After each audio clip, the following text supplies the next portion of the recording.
Today we are going to understand the Merton model for default probability in a simple and intuitive way. Let us begin with the core idea of the Merton model. The model treats a firm's equity as a call option on the firm's assets. The strike price of this option is the total debt that must be repaid at time t. This means that equity holders will only benefit if the value of the firm's assets exceeds the debt at maturity.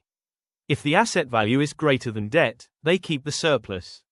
If the asset value is less than debt, the firm defaults and equity becomes zero. So, in simple terms, default happens when the firm's asset value falls below its debt obligation. Now moving to equity valuation using the Black-Scholes Merton framework. The current value of equity is calculated using the formula E0 equals V0 multiplied by N of D1 minus D multiplied by E raised to minus RT multiplied by N of D2. Here, D1 is equal to ln of V0 divided by D plus R plus sigma V squared by 2 times T, divided by sigma V root T, and D2 is equal to D1 minus sigma V root T.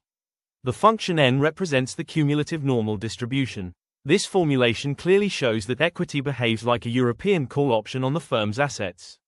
Next, let us understand the relationship between equity volatility and asset volatility.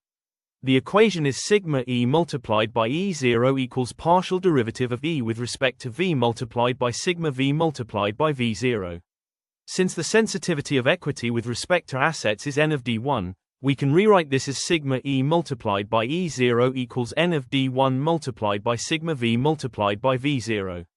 This relationship is very important because it allows us to estimate the unobservable asset value and asset volatility using observable equity data. Now let us move to default probability and distance to default.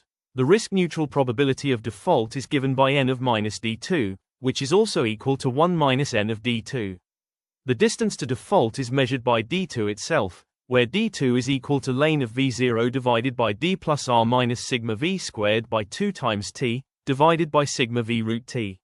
The interpretation is straightforward. A higher value of d2 means the firm is farther away from default and therefore safer. A lower value of D2 means the firm is closer to default and hence riskier. Finally, let us discuss the performance of the Merton model. The model produces risk-neutral probabilities of default because it is derived from option pricing theory. While it does a good job in ranking firms based on credit risk, the probabilities themselves are not real-world default probabilities.